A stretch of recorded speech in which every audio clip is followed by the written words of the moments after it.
what I wanted to talk to you about initially was your trip to Pakistan, uh, that you did earlier this year.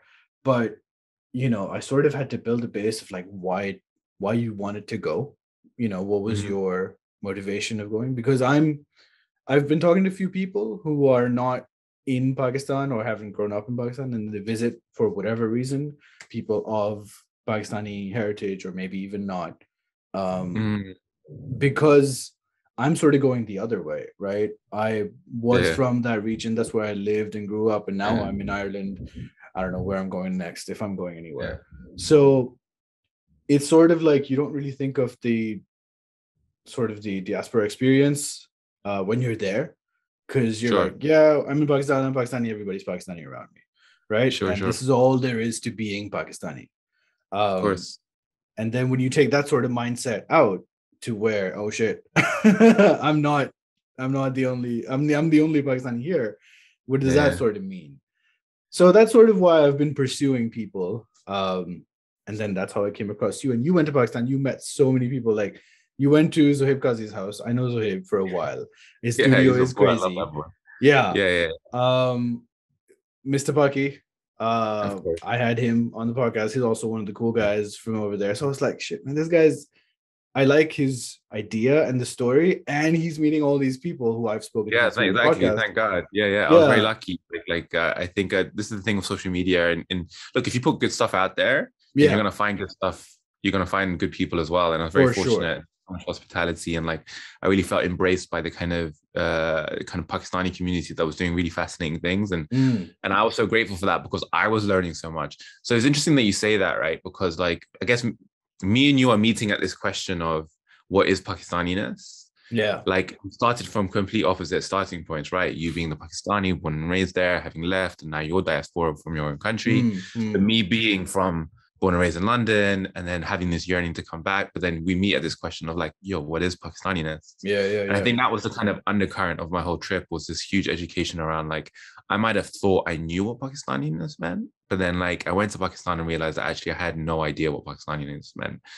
And like a lot of the things that got debunked for me throughout this whole process, along the way, I was helped with friends, like you Sure. mentioned, but like things that got debunked for me is I grew up kind of understanding Pakistaniness to be a little bit more monolithic. Like it was Mm, like this kind of universal term to apply to people, and we were all Pakistani. And but even the Pakistaniness in London is a very specific type of Pakistaniness, right? Like yeah, yeah. regional, particular types of people, etc. So my understanding of that was influenced by that. But you go to Pakistan and like probably the most amazing thing I learned was just like, especially Karachi, you go down one street and you'll hear like 8 different languages and Yeah, dialects. yeah, yeah. You'll meet Pashtuns and Balochistan, and you'll meet, the Punjabis and the Sindhis and the Kashmiris and like, you know, you would ask someone like, people wouldn't identify as Pakistani as such from my experience, but like they would identify from like a region or like the Yeah. people they are and get very granular in that.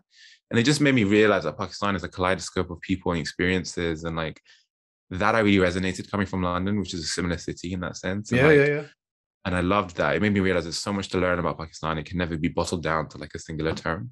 Mm. So how did the trip like come about? Like you've probably had this sort of question for a while before the trip materialized. So Yeah. what really pushed it over the edge? Was it like COVID loosening up a bit and you're like, all right, now I can go? Yeah. I mean, look, I've been wanting to go to Pakistan since like I had a passport, but there were various issues, and either it was like family health issues and I was traveling a lot, or it was the security situation in Karachi, which 5, 6 years ago Oh yeah. wasn't at its best. And like, Yeah. I would have gone, but I didn't want to make my parent and my family feel uncomfortable.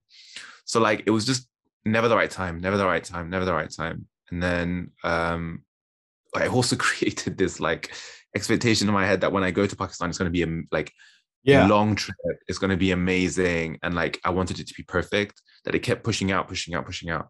And it wasn't only until this year really that like everything aligned to the situation felt fine. I had time, took 2 months off and like just went. And like, it was, so yeah, it was an aligning of lots of different things. Mm. But I wanted to go for such a long time because like, my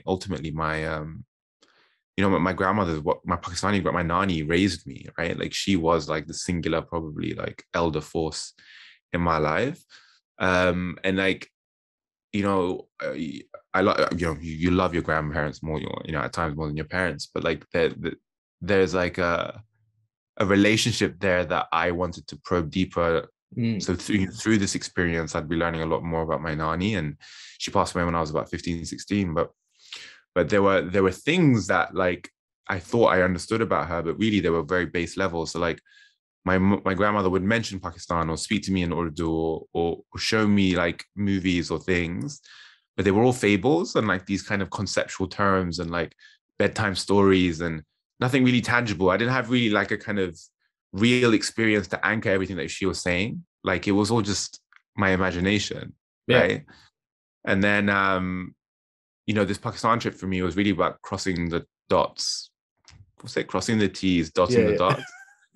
And it was being like, okay, wow, like all these things that I was born and raised to kind of be in awe in and have an appreciation for, I can see them playing out in front of me, and Mm. like eating at the places that my nanny would have eaten, seeing the house that she would have grown up in. It kind of allowed me to entrench deeper into the love for my grandma, and not just for myself, but like, bro, I was going on this trip and like my whole family was getting emotional about certain places that they haven't seen in years. And so it wasn't really just a trip for me, but it was a trip for my family also. Mm. And like by me going, it opened up the door for my parents and all of them to want to go back and be like, okay, cool, like we should all go back, and we haven't been in such a long time, and open that door of rekindling that relationship also. So it had so many purposes, like emotional, sentimental, and yeah, and it was just beautiful.